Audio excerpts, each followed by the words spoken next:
Alhamdulillah. Assalamualaikum warahmatullahi wabarakatuh.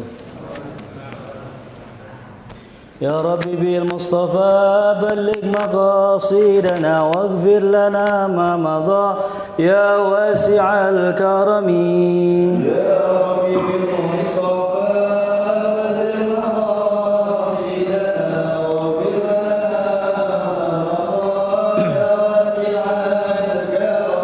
أكرم الخلق ما لمن ألوذ به سواك عند حلول للحديث الأمامي يا ربي بالمصطفى بلغ مقاصدنا واغفر لنا يا واسع الكرم يا نفس لا تقنطي من زلة عظمت إن الكبائر في الغفران كالأمم يا ربي بالمصطفى بلغ مقاصدنا واغفر لنا يا واسع الكرم لعل رحمة ربه يقسمها تأتي على حسب الإسيان في القسم يا ربي بالمصطفى بلغ مقاصدنا واغفر لنا يا واسع الكرم اللهم صل وسلم وبارك عليه وعلى آله الفاتحة من يد الفتوح والمنوح والرسوح وتوبة النسوح وصالح الجسد والروح إلى حضرة النبي مصطفى رسول الله صلى الله عليه وسلم الفاتحة أعوذ بالله من الشيطان الرجيم بسم الله الرحمن الرحيم الحمد لله رب العالمين الرحمن الرحيم مالك يوم الدين إياك نعبد وإياك نستعين اهدنا الصراط المستقيم صراط الذين أنعمت عليهم غير المغضوب عليهم ولا الضالين آمين. Kita bacakan surat Al-Fatihah untuk almarhum almarhumah yang tertulis dalam lembaran kertas ini. Mudah-mudahan Allah ampuni dosanya, Allah maafkan kesalahannya, Allah angkat derajatnya, Allah apakan kuburnya, Allah jadikan kuburnya radhiyallahu min ridhi jannah. Al-Hadhihi Al-Fatihah. A'udzu billahi minasyaitonir rajim. Bismillahirrahmanirrahim. Alhamdulillahi rabbil alamin. Arrahmanir rahim. Maliki yaumiddin. إياك نعبد وإياك نستعين اهدنا الصراط المستقيم صراط الذين أنعمت عليهم غير المغضوب عليهم ولا الضالين بسم الله الرحمن الرحيم نويت التعلم والتعليم والتذكر والتذكير والنفع والانتفاع والإفادة والاستفادة والحث على التمسك بكتاب الله وسنة رسوله صلى الله عليه وسلم والدعاء إلى الهدى والدلالة على الخير ابتغاء وجه الله ومرضاته وقربه وثوابه اللهم إني أسألك فهم النبيين وحفظ المرسلين وإلهام الملائكة المقربين اللهم أغنني بالعلم وزيني بالحلم وأكرمني بالتقوى وجملني بالعافية يا أرحم الراحمين. Alhamdulillah, telah sama-sama kita membaca niat yang diajarkan oleh Al-Habib Abdullah bin Alwi Al-Haddad agar kita sebelum mengaji kita pasang niat benar-benar agar sepulang dari majlis Allah rubah keadaan kita. Amin ya rabbal alamin. Bagi para jamaah yang minggu lalu mendapatkan kertas silahkan dibuka ya. Nanti dibawa pulang kembali. Kita melanjutkan kajian kita masih dalam kitab Adabul Insan. Qala Syekhul Musannif rahimahullah An Jabir qala, diriwayatkan dari Sayyidina Jabir ia mengatakan, qala Rasulullah sallallahu alaihi wasallam, inna min ahabbikum ilayya wa aqrabikum minni majlisan yaumal qiyamah ahasinakum akhlaqa. Kata Nabi kita Muhammad sallallahu alaihi wasallam, sesungguhnya min ahabbikum, termasuk orang yang paling dekat dan yang paling dicintai oleh Allah, oleh Rasulullah sallallahu alaihi wasallam, ya, majlisan nanti di hari kiamat tempat duduknya yang paling dekat dengan Nabi yaumal qiyamah ahasinakum akhlaqa, adalah orang yang paling baik akhlaknya. Jadi nanti kita di hari kiamat, ya, yang paling dicintai dan yang paling dekat dengan Nabi tempat duduknya adalah mereka-mereka yang baik akhlaknya. Ya, dalam hadis yang lain, man jalasani fid dunya, man jalasa aliman fid dunya, siapa orang yang duduk bersama orang alim di dunia, maka faka'annama jalasani fid dunya, maka seakan-akan dia duduk bersamaku di dunia. Wa man jalasani fid dunya ajlastuhu ma'i yaumal qiyamah, siapa yang duduk bersamaku di dunia, nanti di akhirat aku akan dudukkan bersamaku. Masya Allah, itulah fadilah orang-orang yang duduk di majlisnya Rasulullah Sallallahu Alaihi Wasallam. Nah, jadi orang yang paling dekat sama Nabi bukan orang yang banyak ilmu. Orang yang paling dekat sama Nabi bukan orang yang banyak ibadah. Orang yang paling dekat dengan Nabi adalah orang yang paling baik akhlaknya. Nah, kalau kita pengen dekat dengan Nabi di hari kiamat, maka mulai detik ini, mulai saat ini, mari sama-sama kita rubah akhlak dan adab kita kepada manusia. Maka saya beri nama kitab ini namanya Adabul Insan, adab seorang manusia, agar kita sebagai manusia memiliki adab kepada orang lain. Nah, ya, lanjutannya, wa inna abghadakum ilayya wa ab'adakum minni majlisan yaumal qiyamah, sesungguhnya orang yang paling menjadi orang yang paling dibenci oleh Rasulullah, orang yang paling jauh dari Rasulullah sallallahu alaihi wasallam tempat duduknya di hari kiamat, yang pertama as-sarsarun, ya. Apa sarsarun? Di sini dikatakan adalah humul ladzina yukthirunal kalam, orang-orang yang suka banyak omong. Di hari kiamat, orang yang paling dibenci Nabi, yang paling jauh dari Nabi adalah orang-orang yang paling banyak omongnya. Wa khurujan anil haq, tapi ngomongnya banyak, ya, kagak bener omongannya. Khurujan anil haq. Nah, saya ngajar misalnya 2 jam, itu banyak omong nggak? Banyak. Cuman ngomongnya kan ilmu, ya. Maka kalau kita mau duduk, mau nongkrong, mau ngobrol, mau ngopi, sampai begadang-gadang, sampai subuh sekalian, itu diperbolehkan, asal dengan syarat yang dibicarakan adalah ilmu. Ya. Nah, ini ar-sarsarun, orang tukang ngomong. Ya. Yang kedua, wal mutasyaddiqun. Ya. Apa itu mutasyaddiq? Humul ladina mutawassi'una fil qalam min ghairi ihtiyatin wa ihtirazin. Orang yang memperlebar omongan tanpa adanya batasan dan tanpa adanya kehati-hatian. Ya. Tadinya ngomongin masalah ini, dilebar-lebarin, dipancing-pancing orang. Kan kadang-kadang gitu suka begitu tuh. Lagi ngobrol masalah ilmu, tiba-tiba nanya dah dia. Nanyanya sih bukan untuk nanyanya untuk ngelebar ke sono ke sini, sehingga gara-gara pertanyaan dia, ini ustadz ngomongnya salah, ini ustadz jadi jelekin orang, atau enggak temennya jadi gibahin orang dan sebagainya. Itu namanya mutasyaddiqun. Yang terakhir, yang paling jauh dari Rasulullah, wal mutafaihikun. Ya. Ini mutafaihikun di sini adalah orang, ya, yang mana orang tersebut adalah orang yang tidak memiliki, ya, akhlak, atau maknanya adalah mutakabbirin. Maka sahabat bertanya, qalu ya Rasulullah, qad alimna as-sarsarun wal mutasyaddiqun. Kami sudah tahu siapa sarsarun, siapa mutasyaddiqun. Famal mutafaihikun. Terus siapa yang disebut dengan mutafaihikun? Qala, kata Rasulullah, al mutakabbirun adalah orang-orang yang sombong. Ya.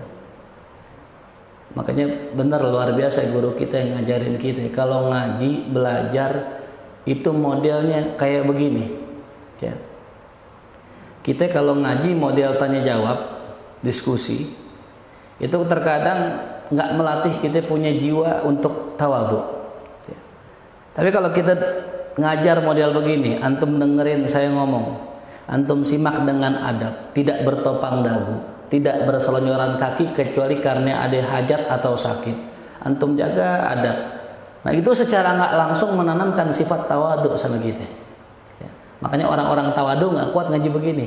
Dia lebih senang diskusi, lebih senang ngatur ustadznya. Ya. Ada saya punya sahib, dia kalau ngaji begini nggak mau, dia ngantuk tidur dia. Tapi kalau ada giliran ngajinya diskusi, wah semangat dia. Apalagi poinnya temanya yang dia demen, bahas politik, wah semangat dia, seger. Bahas akhlak tidur dia ngantuk. Kenapa? Nggak main akhlak, aneh mainnya politik. Ini orang nggak melatih dirinya untuk tawadhu. Maka guru kita ngajarin kita sebelum kita belajar, rendahkanlah diri kita. Kosongkan kita punya gelas. Agar apa? Agar ketika ilmu masuk, itu ibarat air tidak akan sampai ke atas, tapi air akan turun ke tempat yang lebih rendah.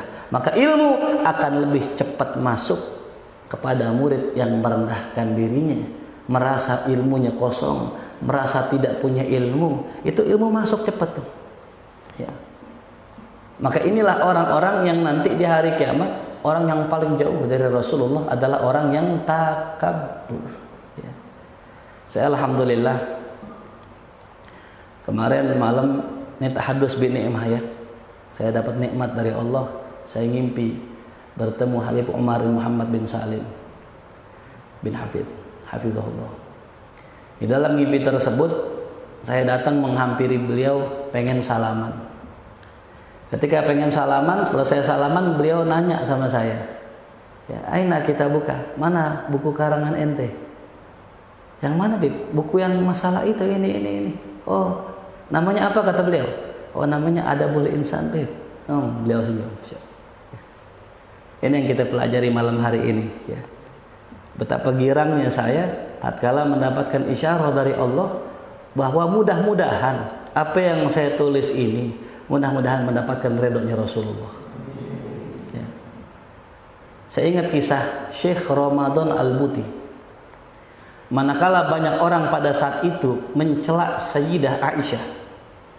Karena banyak orang yang heran dengan Sayyidah Aisyah karena dinikahi Rasul dalam usia sangat-sangat muda.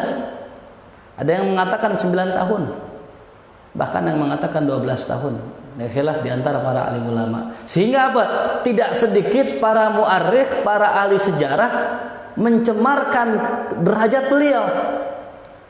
Akhirnya apa? Syekh Ramadan Al-Buti mengarang sebuah kitab khusus membicarakan masalah Sayyidah Aisyah. Ya, untuk membela beliau. Beliau punya derajat yang tinggi, beliau bukan perempuan sembarangan dan sebagainya. Sampai kemudian beliau punya anak. Anaknya bermimpi berjumpa Sayyidah Aisyah. Beliau katakan, kata Sayyidah Aisyah, terima kasih, sampaikan salam saya, salam terima kasih saya kepada aba antum, kepada orang tua antum. Masya Allah. Jadi begitulah ya, keadaan aslafuna solehin kita. Ya. Kadang mereka nggak mengarang suatu buku, tidak menulis suatu kalam kecuali semata-mata mencari ridho Allah. Maka yang saya harapkan dari menulis kitab adab ini, saya berharap mudah-mudahan Allah rubah adab kita. Allah rubah akhlak kita. Sehingga apa?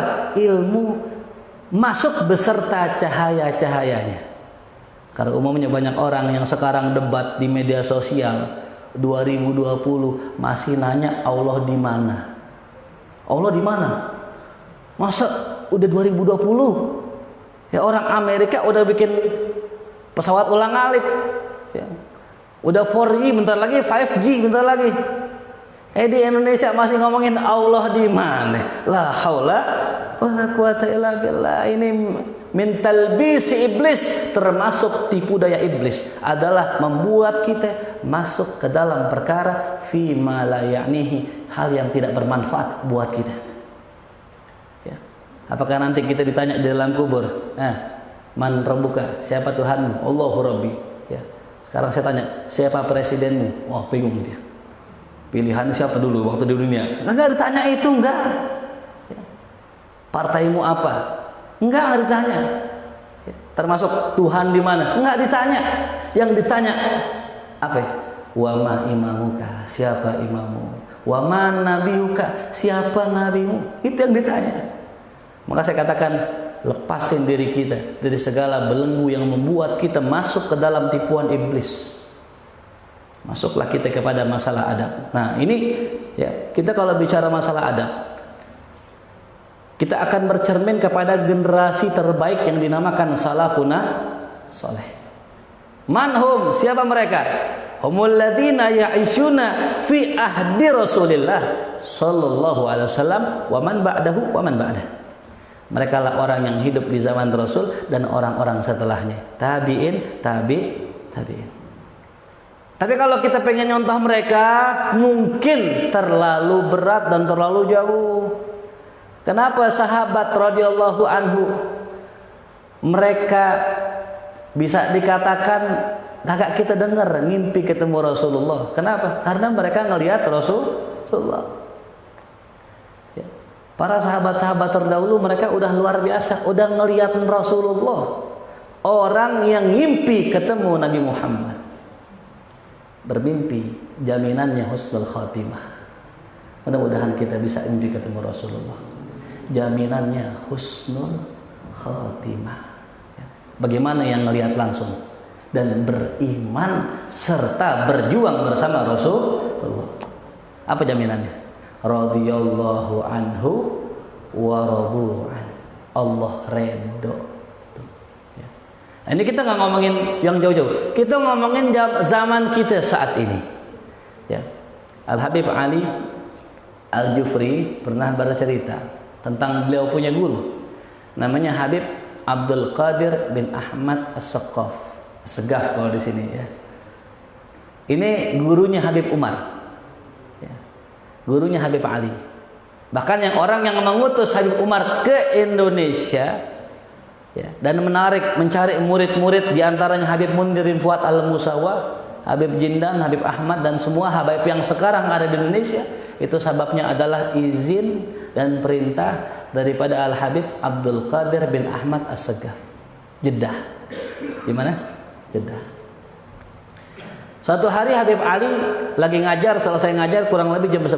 Datanglah seorang pengusaha.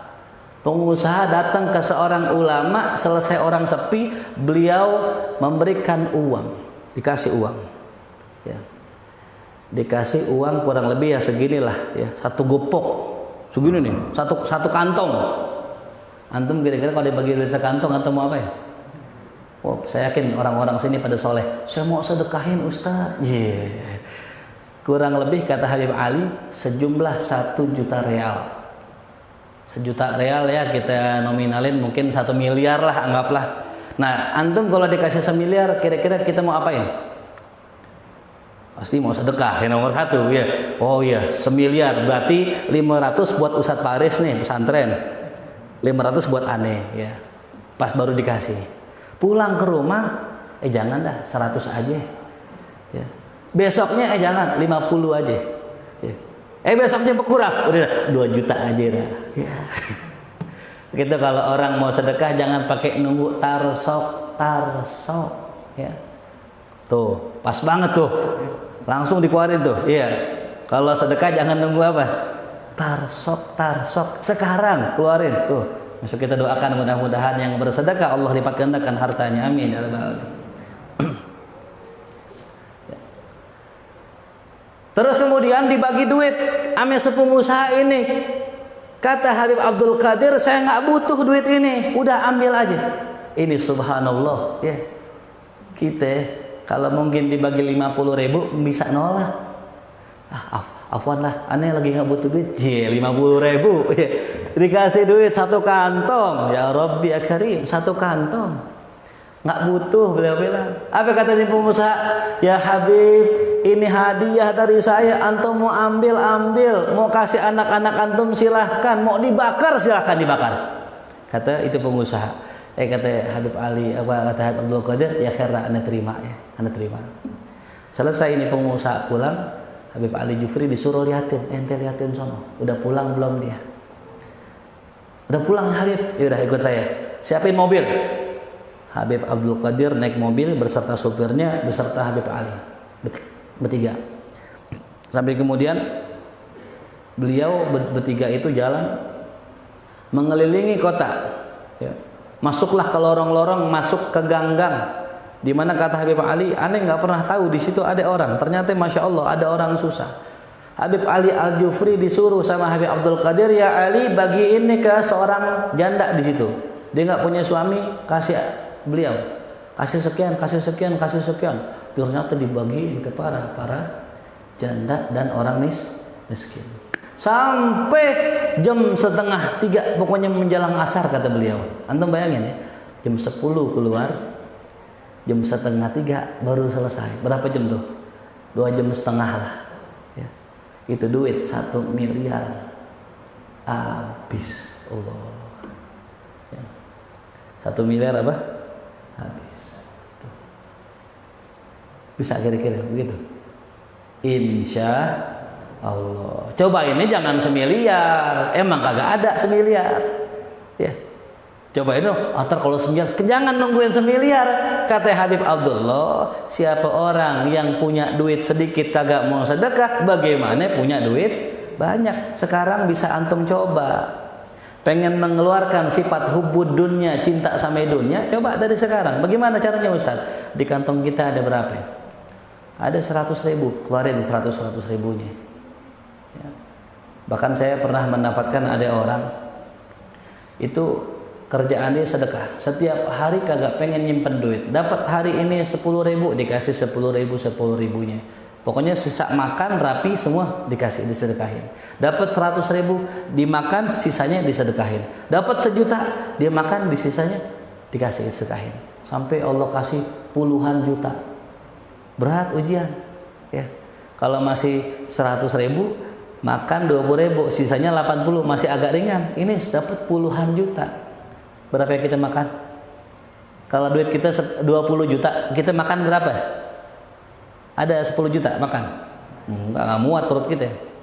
Berapa kita makan? Ya paling banyak banget mah 100.000 dah. Sisanya berapa? Sisanya 9.900.000. Masya Allah. Nah ini orang yang kayak begini, insya Allah ketemu Nabi Khidir. Ya, kata guru saya, orang yang pengen ketemu Nabi Khidir, caranya jangan pernah nyimpen. Ya, jangan pernah apa? Nyimpen. Beras jangan pakai nyimpen, duit jangan pakai nyimpen. Kira-kira bagaimana? Susah apa enteng? Berat ya. Tapi bisa nggak? Bisa, insya Allah. Ya kita nggak pernah menduga. Nanti barangkali Allah kasih kita. Ya, amin ya rabbal alamin. Tuh, ya. Wa an Abi Darda qala, yang mengatakan qala Nabi sallallahu alaihi wasallam, "Ma min syai'in fil mizan asqal min husnil khuluq." Kata Abu Darda, Rasul bersabda, tidak ada sesuatu di mizan yang lebih berat daripada akhlak yang baik. Tuh. Salat berat, zakat berat, tapi yang paling berat timbangannya adalah akhlak yang baik. Tuh. Rawahu Tirmidzi wa Ibnu Hibban wa qala Tirmidzi hadisun hasanun sahih. Tuh ya. Makanya kita jangan nyembarangin nih masalah akhlak. Saya kemarin bahas di rumah. Seorang wali min auliyaillah ya. Itu bisa turun martabatnya karena dia mengucapkan aduh. Sakit bilang apa? Aduh, turun makomnya. Dipecat jadi wali. Kenapa? Karena ngeluh dengan sakit yang Allah kasih. Ini kita sekarang kan ada yang sehat, ada yang sakit, betul? Ya. Kita kalau sakit, saya mau tanya, yang ngasih sakit siapa? Yang ngizinin kita kena penyakit siapa? Saya mau tanya, Allah kalau ngasih sesuatu baik apa buruk? Hakikatnya baik buruk? Baik. Berarti kalau orang dikasih sakit itu baik. Kalau baik harusnya apa? Alhamdulillah. Betul. Kenapa kita kalau sakit aduh bukan alhamdulillah? Karena kita merasa sakit yang kita dapat itu bukanlah nikmat dari Allah Subhanahu wa taala. Maka Nabi ajarin sama kita kalau dapat nikmat ucapkan alhamdulillah ala kulli hal. Alhamdulillah bi ni'matihi tatimmus shalihat. Kalau dapat musibah, sakit, alhamdulillah ala kulli hal. Semuanya alhamdulillah. Nah, itulah orang-orang yang sudah merasa bahwasanya sakit itu datangnya dari Allah Subhanahu wa taala. Wa qala sallallahu alaihi wasallam innar rajul la yudriku bi husnul khuluqihi darajati qa'imil lail wa sha'imin nahar. Sesungguhnya seorang laki-laki bisa mendapatkan dengan sebab akhlaknya yang baik derajat orang yang sholat malam dan derajat orang yang puasa di siang hari. Subhanallah. Jadi ada orang kerjaannya nggak banyak baca Quran, nggak banyak puasa, nggak banyak sholat malam, cuman sekedarnya, tapi akhlaknya cakep, itu bisa mengungguli derajat orang yang sholat malam dan puasa. Ya, ini pelajaran buat kita bahwasanya jangan kita lihat orang dari zahirnya. Bisa jadi orang yang kita lihat zahirnya biasa-biasa aja, ternyata huwa wali min auliyaillah. Ya. Bisa jadi itu orang adalah waliullah. Barusan saya dapat cerita, ada seseorang lagi dalam keadaan umroh atau haji, lagi tawaf. Selesai ada orang minta minum, kehausan. Kalau dulu kagak ada Zam-Zam dulu yang kayak sekarang tinggal pencet doang, kagak ada dulu. Haus banget dah. Di tengah kehausan ada orang minta minum, dikasih minum. Ya, minum, silakan minum. Selesai di jalan tuh, dia nggak kenal orang, dia nggak tanya namanya, dia nggak tanya siapa, tinggal di mana, enggak. Ini dikisahkan kemudian ini orang ya di akhirat ya bermimpi bahwasanya dia sedang disidang oleh Allah Subhanahu wa taala. Ketika disidang sama Allah ya, orang tersebut pengen minta tolong. Ke siapa aneh minta tolong? Ternyata datanglah seorang laki-laki ya, yang semasa hidup di dunia pernah dia tolong dikasih minum. Oh, ternyata yang dikasih minum adalah wali min auliyaillah. Dan wali min auliyaillah, orang soleh itu bisa memberikan syafaat. Jadi orang soleh bisa memberi apa? Syafaat. Ya.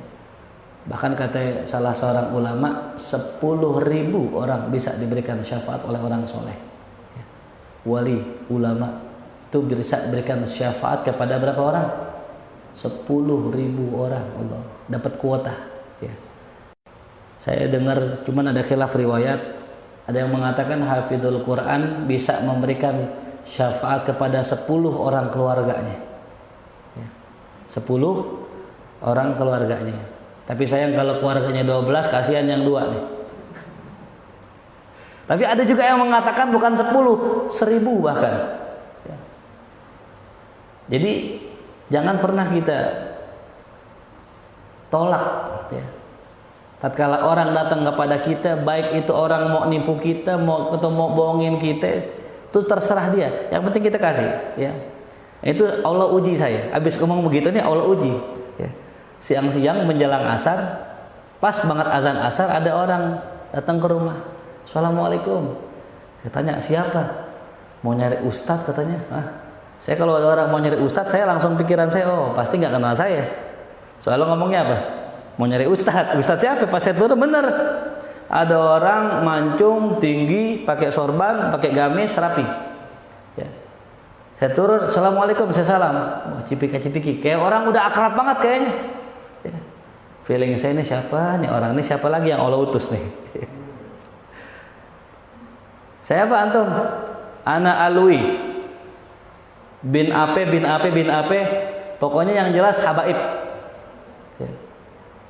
Oh iya ya, ayo kita ke masjid dulu. Kebetulan emang udah asar azan, udah saya turun, kita ke masjid berdua. Sepanjang di jalanan saya agak curiga nih, ya. Karena biasanya yang namanya habaib ada bau-baunya kelihatan. Ya. Kecium lah nih habaib nih, kecium. Ya. Karena kita sering main sama mereka. Akhirnya saya tanya, perasaan saya ini kayaknya bukan habib nih, perasaan saya, feeling saya. Selesai sholat saya tanya, antum tinggal di mana? Oh saya dari Empang Bogor. Oh jauh Empang Bogor. Ane bilang aja, ane punya taman habaib banyak. Ada tuh di Robito, teman-teman juga ada Laskar Alawiyin. Tuh tukang nangkap-nangkapin Habib palsu, ane bilang gitu. Ane sih nggak ngomong, nggak ada ngomong gitu aja. Akhirnya dia takut. Dia, Ustaz, ane nggak lama nih, ya. Ane tanya, emang umur antum berapa? Ane lahir 1930. Allahu Akbar, 1930.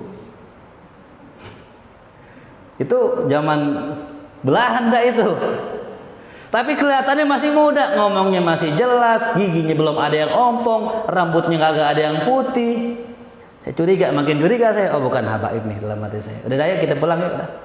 Sesampai pengen ke rumah saya mikir, nih kalau orang katakan pengen bohongin saya, pengen nipu saya, nggak mungkin nih orang gerakin kakinya ke rumah saya kalau nggak izin dari Allah. Untuk apa Allah ngutus orang yang pengen nipu aneh? Kalau bukan untuk menguji aneh, bisa nggak ente berbuat baik sama orang yang nipu sama ente? Akhirnya apa? Tidak dah. Ya aneh dapat pelajaran, aneh ambil duit aja lah. Ya aneh nggak sebutin nominalnya, pokoknya intinya aneh ambil duit, aneh cekelin buat dia. Nah, ala hubibi aneh nggak bisa ini nih. Nah, akhirnya juga, Ustaz aneh mau buru-buru pulang. Mungkin pulang karena takut kali. Akhirnya dia pulang. Ya. Di pulang ternyata aneh dapat kabar, aneh kirimin fotonya sama sohib aneh yang di Laskar Alawiyin. Beb, kenal ini gak? Apa jawaban temen aneh yang habaib? Wah, lagi dicari orang nih saat ngaku-ngaku Habib. Bener feeling saya. Ternyata Habib palsu. Tapi pelajarannya buat saya, ketika kita ketemu orang hati mau bohongin kita, jangan pernah lepas berbuat baik sama dia. Itulah akhlak. Itulah apa? Adab. Kenapa? Yang kita lihat hakikat yang ngutus dia siapa? Tuh. Ya. Maka mungkin ya apa yang kita kerjakan dari perbuatan baik itulah yang mengangkat derajat kita di sisi Allah. Habib Mundir bin Fuad Al-Musawa, murid Habib Umar, suatu hari pernah diundang di Singapura kalau nggak salah. Nah ceritanya muridnya. Tapi beliau nggak bisa hadir. Lalu kemudian beberapa hari beliau berangkat berdua sama muridnya ke Singapura. Sampai di Singapura datanglah beliau ke rumah Sahibul Bait yang ngundang kemarin. Udah selesai, udah rapi, rumah udah biasa. Assalamualaikum Habib. Masya Allah, Habib Mundir. Masya Allah, kagetnya. Kagetnya bukan main, kenapa? Ngabarin kagak, ngasih tahu kagak, tahu-tahu datang. Sesampai rumah orang tersebut, cipika-cipiki. Ini Habib tuan rumah bingung. Habib Mundir kemarin ngapain? Acara udah kagak ada. Lalu kemudian makan, diajak makan. Sampai selesai makan rapi duduk nih. Yang tuan rumah nanya, Bib, mohon maaf Bib. Aneh mau nanya, antum kemarin mau ngapain? Apa jawaban Habib Mundir? Aneh kemari untuk mengkodok undangan antum yang antum undang kemarin. Saya nggak bisa datang. Nah saya merasa berat. Saya datang sekarang untuk membayar utang saya yang kemarin. Subhanallah. Itu namanya ya. Kalau kita kan kondangan lewat aja gak? Alhamdulillah untung udah lewat. Duit gua utuh duit gua nih.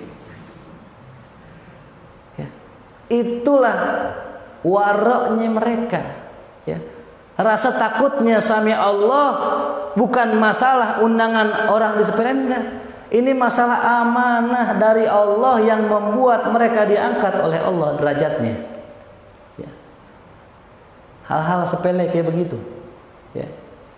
Maka disebutkan di dalam kitab Ibnu Athaillah As-Sakandari, maksiyatun awrathat dhullan wa iftiqaran khairun min ta'atin awrathat izzan wa istikbaran.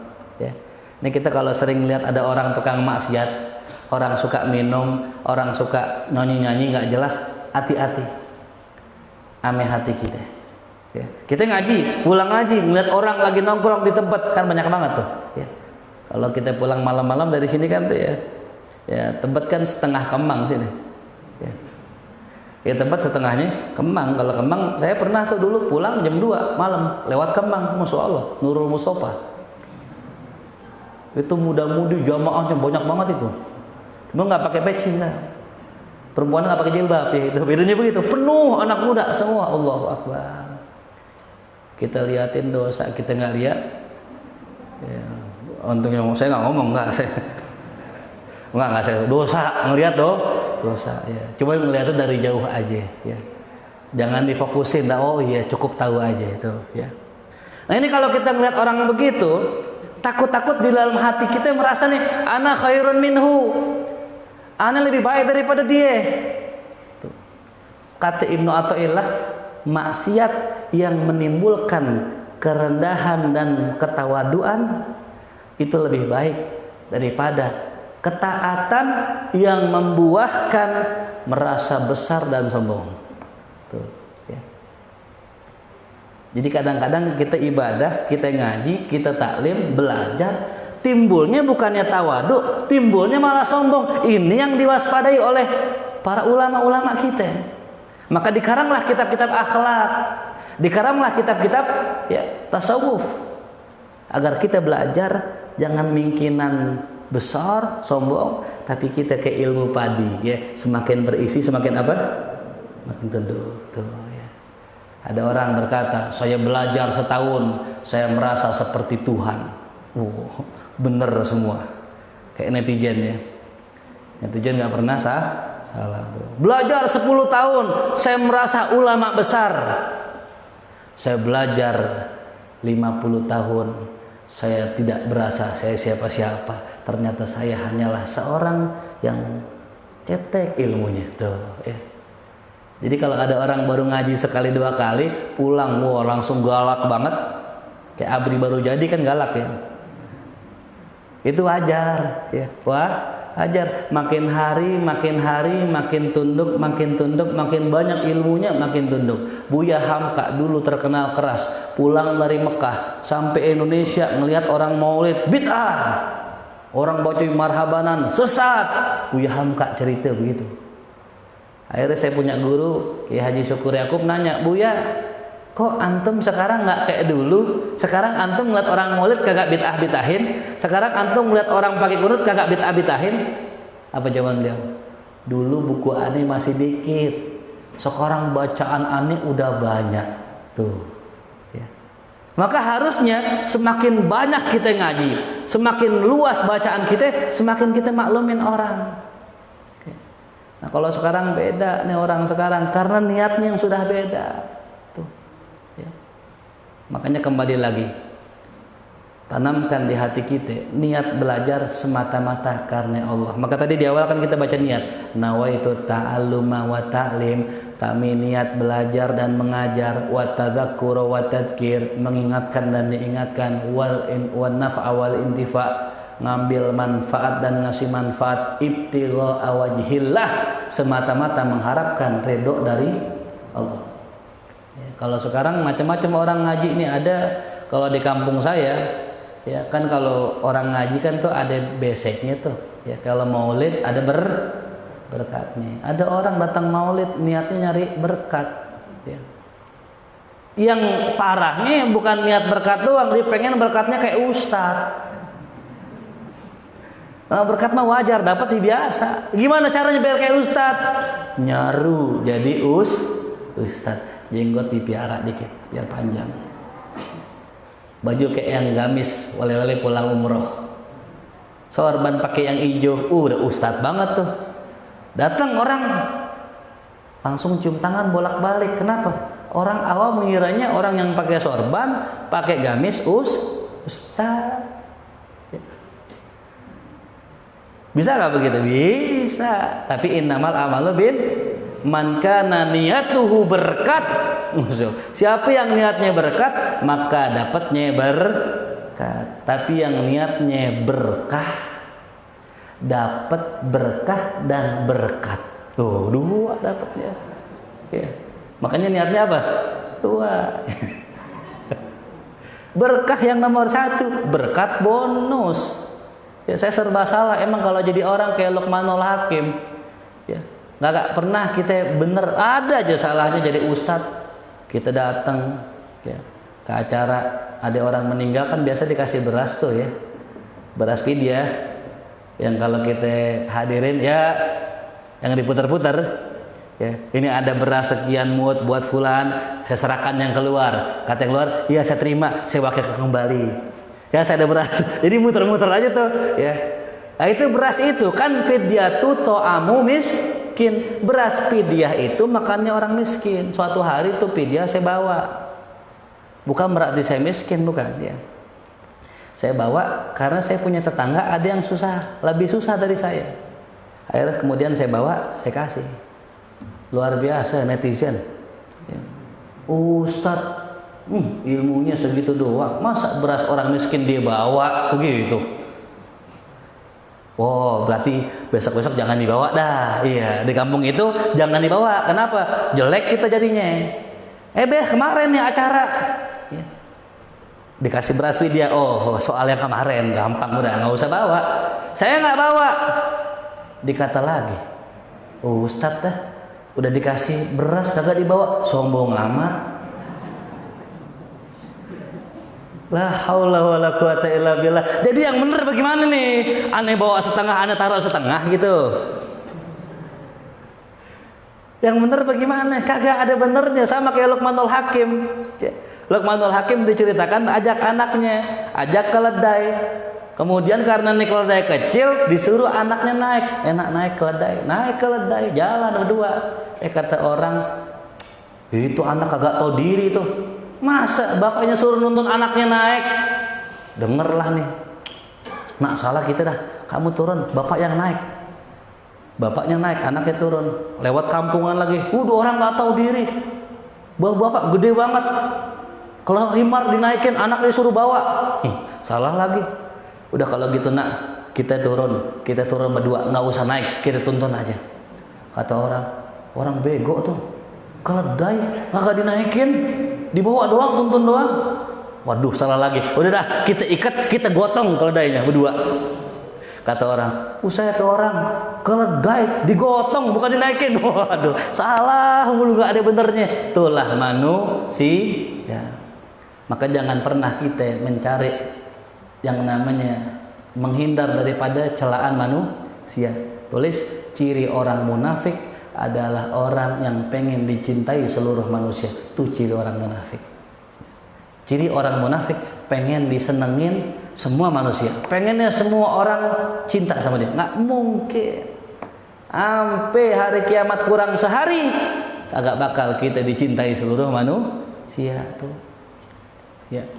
Jadi kalau orang tuh ya ada yang demen, ada yang kagak demen tuh ya. Saya pernah nanya ada orang, nanti kalau ngaji Mas Paris gimana? Gua kalau ngaji ngantuk banget. Ada yang ngantuk, gua kalau ngaji seger banget kalau dia ngajar. Jadi yang bener yang mana, ngantuk apa seger nih? Ya tergantung duduknya di pojokan, nyenderan. Pala sarang paru sama tembok. Ya.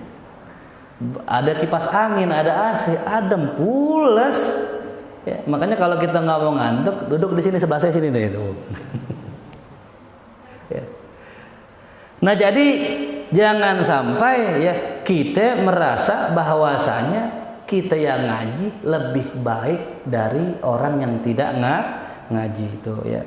Nah inilah kita harus tahu tuh, bahwasanya Allah sudah ciptakan manusia dengan berbagai macam bentuknya ya.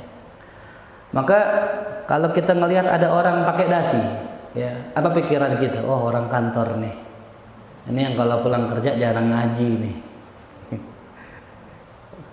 Lihat orang pakai gamis, bawa tasbihnya gede segini-segini nih, begini dia. Oh, ini pasti ahli ibadah nih, tuh jidatnya hitam tuh. Kita sering nilai orang dari apanya? Zohirnya.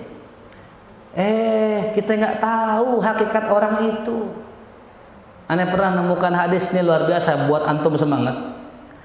Dari Nabi kita Muhammad SAW, as-sa'i alal armalah, orang yang berusaha untuk menafkahi para janda dan yatim, ya.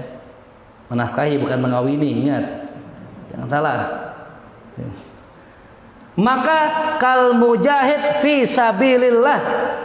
Masya Allah, orang itu seperti mujahid fi sabilillah. Allah. Cuman modal nafkahin janda ame orang miskin. Cuman jandanya jangan pakai pilih-pilih. Nah, janda yang cakep, licin kulitnya, bening kayak anti gores ya. Oh, ini baru nih, santunin nih, wajib. Yang mukanya udah berok, udah tua banget. Oh, jangan, sayang. Oh, sayang. Yang mana aja janda, santunin. Ya. Dalam hadis yang lain, wakal qaim la yaftur, wakas shaim la yuftir. Orang yang bantuin orang miskin dan janda yang susah itu seperti derajatnya orang yang tiap sholat malam kagak pernah berhenti dan orang yang puasa nggak pernah buka. Oh, paham? Ya. Jadi orang-orang yang pakai dasi bisa jadi dia itu nyantunin anak yatim, nyantunin janda, nyantunin orang miskin. Dia tidur semalaman, dianggap dia sholat malam semalaman. Ya, kita semalaman sholat bisa kalah sama itu orang. Kenapa? Kita sholat paling cuma sejam paling lama. Paling banyak kadang-kadang paling kurang banget 3 rakaat sholat witir. Ini orang yang nyantunin janda sama orang miskin dihitung sebagai orang yang sholat malam sepanjangnya nggak pernah istirahat dan puasa yang nggak pernah berbuka. Allah tuh. Nah ini ibadahnya orang-orang kaya. Ibadahnya orang kaya apa nih tuh? Ibadahnya orang miskin nih tuh. Apa gini-gini? Mobile Legend tuh. tasbih, wirid tuh, subhanallah, itu. Jangan kebalik. Ya.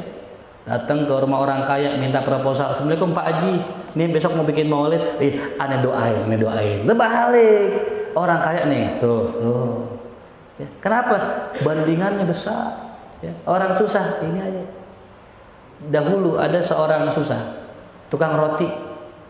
Amalannya istighfar aja tiap hari. Astagfirullah. Saya ingat kata guru saya, orang kalau istighfarnya benar, ya, pasti Allah kasih ujian. Ya. Itu pesan guru saya. Kalau istighfar benar, entar dikasih ujian sakit lah. Entar ada yang fitnah kita lah. Intinya orang kalau banyak dosa, banyak istighfar, entar Allah bersihin dia. Bagaimana cara bersihinnya? Allah punya mekanisme. Allah bikin sakit, gugur dosanya. Allah bikin orang mencela dia, sabar, gugur dosanya. Sampai ujian datang semua, habis dosanya, istighfarnya diterima sama Allah. Sampai saya tadi di jalanan saya ingat omongan itu. Menuju ke sini saya ingat omongan itu. Saya baca astagfirullah. Berharap istighfar saya diterima. Ya. Soalnya dari pagi berantem sama istri kagak. Ya. Anak-anak resek kagak. Ketemu sakit kagak. Apaan dong nih? Ya, ini hari ini kagak ada nih. Apaan ya? Kalau antum kan tiap hari kan sama bini kan suka ribut tuh. Sabar, itu Allah ampunin dosa kita. Ya. Anak tuh enak aja, semua dari pagi. Pas tadi naik motor baca istighfar, ada orang nendang aqua gede segini, ditendang pas banget ke motor saya, nabrak, bruk. Kira-kira nih kalau kita ditendang aqua terus kena kita apain minimal? Saya bilang alhamdulillah. Saya langsung nyebut alhamdulillah. Baru banget minta sama Allah, ya Allah nih hari nggak ada ujiannya ya Allah. Konten dikasih tuh langsung alhamdulillah ya Allah. Berarti Allah tahu tadi saya istighfar. Emang Allah Maha tahu. Ya. Allah terima istighfar saya tuh. Ya. Makanya beruntung antum semua yang punya bini galak, istighfar antum qabul insyaallah. Saya nggak jadi cerita tentang tukang roti dah, kita lanjut aja. Nah, hadis yang selanjutnya, akmalul mu'minina imanan ahsanuhum khuluqa. Orang yang paling sempurna imannya, orang yang paling berakhlak. Semakin tinggi imannya, semakin berakhlak. Makin tinggi, makin akhlak. Makin tinggi, makin akhlak. Maka bohong cerita, ada orang tuh tiap hari ngaji, ikut kajian. Ya. Pulang ikut kajian, sampai rumah cemberut, bohong. Agak ngaji dia. Bohong orang kalau tiap malam minggu ikut maulid, pulang ke rumah kagak bawa berkat. Bohong dia. Gak. Pulang ke rumah cemberut sama istrinya, marah-marah, bohong. Kenapa? Orang kalau nambah imannya pasti nambah apanya? Akhlaknya. Itu makanya cerita orang, Ustadz saya lulusan Madinah, ya. Saya lulusan Mesir berapa tahun? 9 tahun. Baca Quran kakinya diangkat begini. Bohong, ente bohong. Ente baca kitab segede gaban, segede gorila, gede-gede kitabnya begini-gini, tapi nggak punya akhlak, bohong. Ya. Maka ukurnya pakai apa? Akhlak. Nah, kata Nabi, khiyarukum linisaihim. Sebaik-baik orang di antara kalian, yang paling terbaik adalah yang paling baik sama istrinya. Nah, ini baru masuk ke tema kita sebagai seorang suami, bagaimana adab kita, akhlak kita kepada seorang istri. Ya. Rekam, potong, bapak ibu, ingatin. Sampai ke rumah kasih lihat, bapak lihat nih tuh, Ustaz ceramah tuh. Ya. Diriwayatkan kata Rasulullah, innal mar'ah khuliqat min dila. Kata Rasulullah, perempuan sesungguhnya tercipta daripada tulang rusuk. Lan tastaqima laka ala tariqah. Ya, yang mana dia enggak bakal bisa lurus. Fa in istamta'ta biha wa fiha iwaj. Ya. Kalau ente biarkan dia itu begitu, itu perempuan kagak bakal lurus, bengkok terus. Perempuan begitu, didiemin, mingkinan. Perempuan didiemin, mingkinan. Wa in zahabta tuqimuha kasartaha wa kasruha talaquha. Kalau engkau pengen lurusin, dipaksa, patah, ya, hancur tuh yang namanya tulang. Makanya kalau untuk nasihatin istri ada caranya, ada triknya. Nah, ini minggu depan aja ya. Yang belum nikah buruan, nikah besok hari Jumat ya, minggu depan biar dibahas. Tapi kalau nggak punya bini repot ya. Ketahuilah sesungguhnya Dajjal itu jomblo.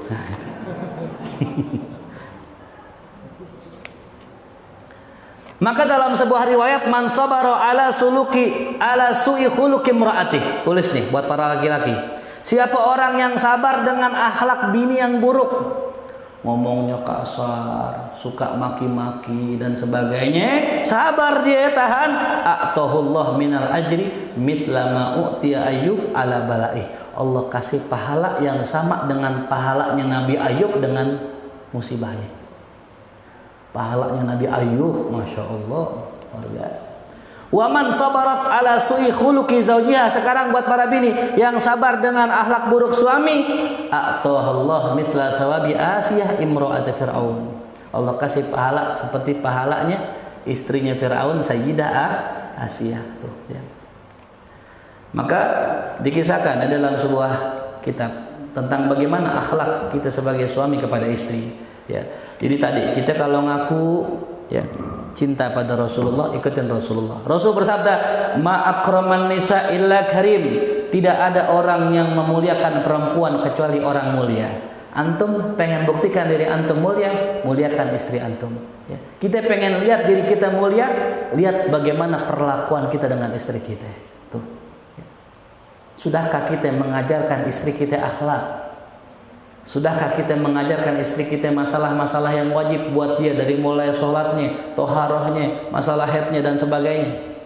Sudahkah kita memberikan hadiah untuk istri kita agar senang hatinya? Sudahkah kita memenuhi hak-hak biologis dia? Tuh. Ya. Nah, kalau seandainya sudah dipenuhi seluruh kewajiban-kewajiban seorang suami, maka itu suami termasuk suami yang baik, karim, insya Allah, orang mulia. Ya. Wala ahanahunna illa laim. Dan tidak ada orang yang menghinakan istrinya, merendahkan istrinya kecuali orang tercela. Ya. Makanya barometer kita istri kita. Ya. Bohong kalau orang ngaku dekat sama Allah, pulang ke rumah bininya diomelin, bohong. Ya. Karena dikisahkan dalam sebuah riwayat, kata wa an Aisyah radhiyallahu anha qalat, yang mengatakan kuntu asyrab. Kata Sayyidah Aisyah, saya pernah dulu minum. Wa ana haid, saya lagi haid. Perempuan kalau lagi haid zaman dulu itu kan dimusuhin, dijauhin, ya. Nah Rasulullah SAW summa ya unawiluhun Nabi SAW, kemudian Nabi minum. Jadi Sayyidah Aisyah lagi minum, ya. Minum nih, Bismillahirrahmanirrahim. Kemudian minuman Sayyidah Aisyah diambil oleh Rasulullah, fayadau fahu ala maudifiyah fayashrab. Nabi minum di tempat bibirnya Sayyidah Aisyah. Masya Allah. Tuh ya salam, Masya Allah. Ya, ini bukan pengajian saya fikih torik nih. Ya salam, bukan. Ya salam, katakan ya salam. Itu saya fikih torik itu ya. Minum di bekas bibirnya istrinya. Ya, pernah ke antum begitu? Kita milih gini, mana? Ini. Takut kena jigong istri. Ya Allah, ya Rabbi. Ya salam, ya salam. Wa ata'arraq al-araq wa ana haid. Saya pernah lagi haid, saya makan daging, kemudian Nabi ambil dagingnya, Nabi cari bekas gigitan Sayyidah Aisyah. Allahu Akbar. Itu adab seorang suami sama istri. Girangin istri kita tuh. Ya. Tapi jangan istri orang ya. Demennya girangin istri orang. Kata guru saya, termasuk orang ini istidraj, termasuk tertipu, orang lebih senang ngerjain yang sunnah dari yang wajib. Ya. Yang sunnah doyan, yang wajib kagak doyan. Apa contohnya? Ada orang sholat malam tahajud sampai jam 3 tidur, subuh jam 8. Namanya tertipu dia. Ya. Ada orang sedekah ame yatim, ame janda, bininya nggak pernah dikasih hadiah. Ya. Ya salam. Ya. Kalau mau sedekah, ambil yang wajib dulu. Siapa? Bini istri dulu kasih tuh. Ya. Oh kasih yang banyak. Ya. Ini bener ini serius ini. Cius. Ya kalau kita punya duit mau sedekah ame tetangga, lihat istri dulu. Makanya saya tanya ame istri saya, boleh nggak saya tetangga saya kasih, ya saya kasih duit ya. Boleh ayah asal jangan dikasih mahar. Siap. Jangan ya. Udah perjanjian ya, demi Allah saya nggak bakal nikah lagi kalau engkau mati. Oh istri saya girang ya. Tapi sumpah dalam fikih bisa dibatalkan dengan cara puasa 3 hari. Ya. Tenang. Yang penting istri girang dulu gitu. Yang penting istri girang dulu ya. Kesonanya gampang. Namanya ilmu ya. Imam Ahmad bin Hambal punya istri meninggal ya. Abis meninggal kuburannya belum kering, besoknya nikah lagi. Apa jawabannya? Ditanya, kenapa kau nikah lagi, istrimu belum kering kuburannya? Aneh nggak pengen ketinggalan sehari tanpa sunnah Nabi. Masya Allah. Aneh pengen ikutin Imam Ahmad. Ya. Ya salam. Ya.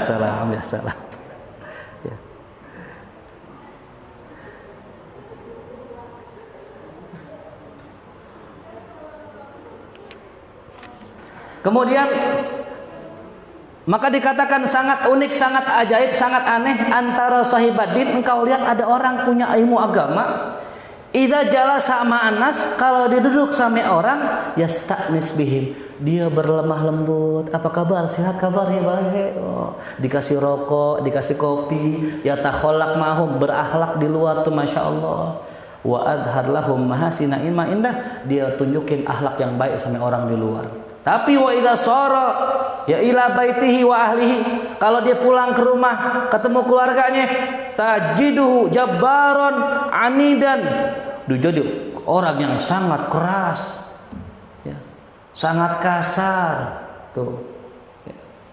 Wa min haqqihi, seharusnya yang benar adalah dia jadikan kelembutannya di rumahnya ya. Lembutnya di rumahnya. Li'annahum ahaqqu bidzalik, karena orang rumah lebih berhak kita perlakukan lembut ketimbang orang yang di luar sana. Tuh barometer kita sebagai seorang suami, apakah kita suami yang benar apa enggak, lihat di rumah kita. Maka saya pernah katakan, antum boleh silahkan dengar omongan orang di luar, tapi kalau antum mau tahu saya, tanya istri saya. Bagaimana saya sama istri saya? Pernah nggak bentak-bentak istri saya? Pernah nggak saya maki-maki istri saya? Pernah nggak saya pukul, saya tonjok istri saya? Pernah nggak dikasih kopi pahit saya lempar ke mukanya? Nggak pernah. Jangan nunjuk lucunya, nggak ada lucunya nih. Mungkin apaan lucunya, kagak ada ya. Jadi kita pengen tahu diri kita, lihat istri kita tuh ya. Bahkan ada seorang laki-laki ya, dia itu bertanya pada Imam Ahmad, apakah seorang laki-laki wajib menceraikan istrinya kalau diperintah orang tuanya? Kata Imam Ahmad, enggak wajib. Dia berdalih, lah Ibnu Umar pernah menceraikan istrinya lantaran disuruh Sayyidina Umar. Apa jawaban Imam Ahmad? Iya, wajib kalau orang tua laki kayak Sayyidina Umar ya. Paham? Artinya apa? Kita sebagai seorang laki-laki, sebagai seorang laki-laki, kadang-kadang orang tua ikut campur nih urusan kita. Orang tua nyuruh kita, udah begini begitu cerain aja, jangan. Kita nggak wajib taat sama orang tua dalam urusan cerai istri kita. Ya. Maksudnya apa? Bini kita segalak-galaknya, bini kita sezalim-zalimnya sama kita, sabar. Kenapa? Bisa jadi bini kita sebab kita jadi wali Allah. Bini kita bisa jadi sebab kita jadi kekasih Allah Subhanahu wa taala. Terakhir ada kisah dari Syekh Abdurrahman Bajalhaban. Dia punya seorang istri, akhlaknya sangat buruk ya. Wa tarakaha marrah, suatu hari ditinggalkan itu istrinya karena udah saking enggak sabarannya, dia temukan ada dua orang laki-laki. Fatalaba suhbatahuma, dia minta agar dia diizinkan untuk bergaul dengan dua orang ini. Fa'ajabahu bisyarat, dia terima dia jadi temannya dengan syarat ayyuhayyi kullu wahid minhum ta'aman bin naubah ya. Fawaqaf ya. Wa fawafaq ya. Kemudian disetujui. Dia syaratnya apa? Agar ini orang tadi mau ngasih makanan kepada ini dua orang tadi. Dia sepakat. Wa inna maja'atin naubah ilaihima shalla kullu wahidin minhuma wadaha. Nah, jadi syaratnya kalau ente mau ikut aneh, ente kasih makanan dengan cara ente doa sama Allah ya. Doa minta makanan, ntar dikasih sama Allah, langsung dikasih sama Allah. Kemudian disepakatin, kemudian giliran dia doa nih ya. Fa nazalat ta'am minas sama, maka itu datang turun makanan dari langit. Ini yang doa temennya, dia aminin, turun makanan dari langit. Falamma ja'atin naubah ila Syekh Bajalhaban. Ketika gilirannya doanya Syekh Bajalhaban, dia bingung. Ya. Fa shalla wa da'a wa tawassal biman tawassal bihi sahibahu. Ya.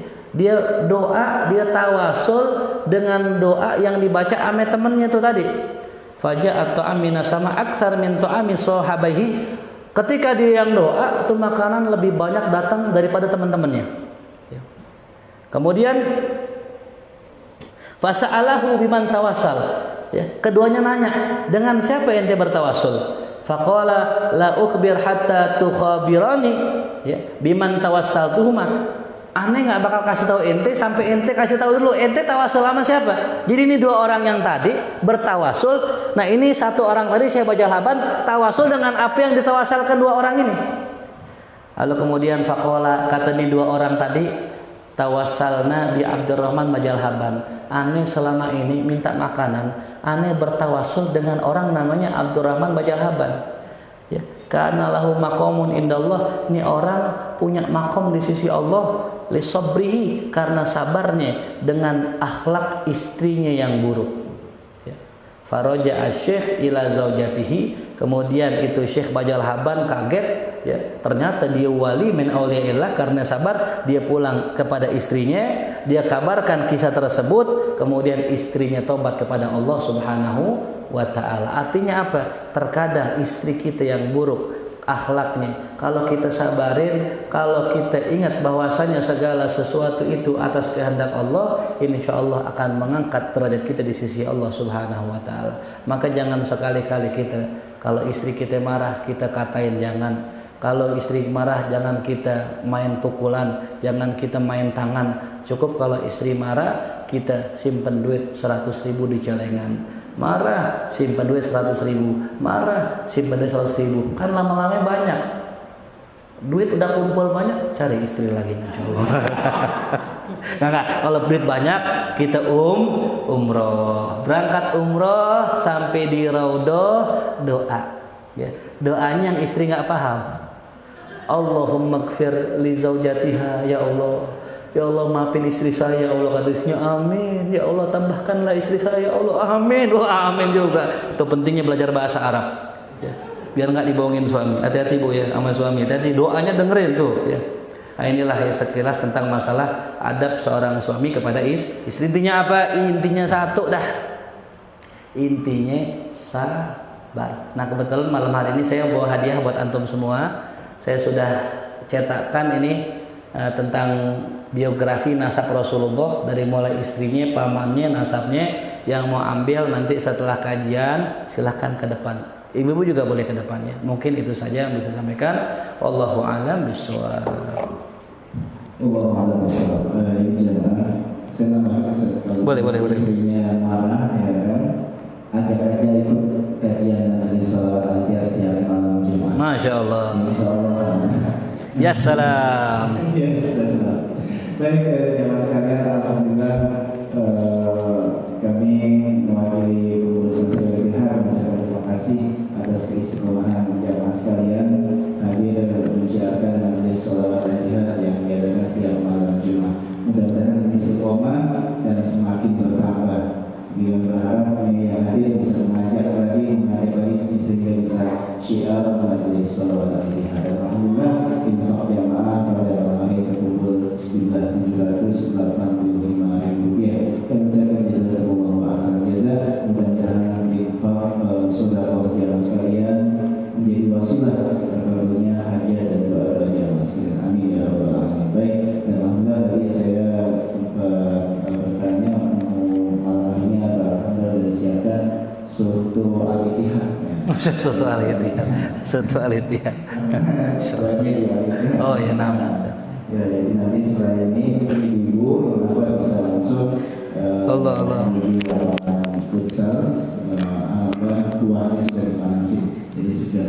Dan bagi jamaah yang ingin mendapatkan informasi terkait dengan sholat Idul kan sudah ada grup majelis sholat al-Fatihah, bisa langsung menghubungi kami atau langsung ke guru kita Ustaz Muhammad Ahmad Al-Farisi.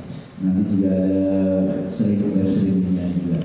Baik, itu saja yang dapat kami sampaikan, dan ini kami juga menyampaikan alhamdulillah untuk iktikaf bulanan al-Ittihad yang sudah lama bersilaturahim ke masyarakat. Alhamdulillah kami dapat konfirmasi bisa. Insyaallah iktikaf bulan ini Syekh Ali Jaber, Syekh Ali Jaber iktikaf yang ke-25. Dulu beliau sempat membuka kajian pertama Rabu malam itu yang memulai Syekh Jaber, yang mana kemudian beliau sibuk terganti oleh Syekh Fikri Toy. Ya, alhamdulillah ini insyaallah ketika bulan ini kami adakan tanggal 29 Februari dan 1 Maret Sabtu. Baik, itu saja yang kami sampaikan. Kurang lebihnya mohon maaf. Kami silakan Ustaz Ahmad Al-Farisi untuk majelis sholat. Baik, para jamaah sekalian, jika ada pertanyaan nanti insyaallah di grup WhatsApp ya, karena waktu sudah 9:30. Dan mohon maaf dari saya apabila ada kesalahan dalam perkataan dan juga dalam penyampaian. Mudah-mudahan kita semua yang hadir mendapatkan barokah dari Allah Subhanahu wa taala. Kita bacakan Fatihah sekali lagi buat jamaah kita yang sedang sakit, yang di rumah, yang malam hari ini tidak bisa hadir.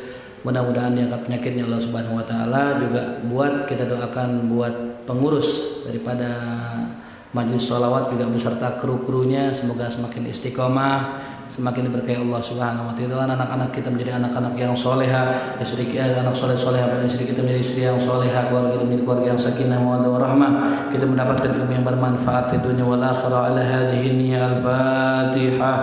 أعوذ بالله من الشيطان الرجيم بسم الله الرحمن الرحيم الحمد لله رب العالمين الرحمن الرحيم مالك يوم الدين إياك نعبد وإياك نستعين اهدنا الصراط المستقيم صراط الذين أنعمت عليهم غير المغضوب عليهم ولا الضالين الله بحق الفاتحة بسر الفاتحة بكرامة الفاتحة افتح لنا أبواب الخير واختم لنا بالخير اللهم انفعنا بما علمتنا وعلمنا ما ينفعنا وارزقنا علوما تنفعنا في الدين والدنيا والآخرة ربنا آتنا في الدنيا حسنة وفي الآخرة حسنة وقنا عذاب النار وصلى الله على سيدنا محمد وآله وصحبه وسلم الحمد لله رب العالمين اللهم صل صلاة كاملة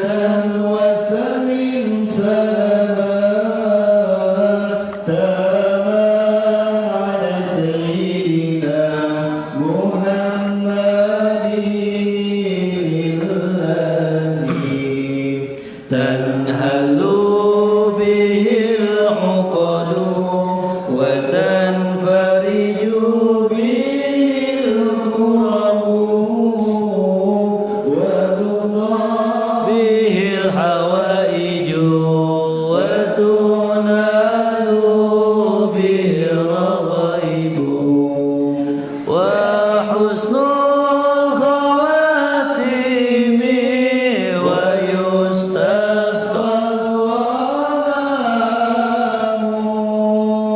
بوجهه الكريم وعلى آله وصحبه في كل لمحة ونفس بعدد كل معلوم اللهم صل وسلم وبارك alaihi wa alihi. Bagi yang ingin mengambil poster bisa ke depan ya. Assalamualaikum warahmatullahi wabarakatuh.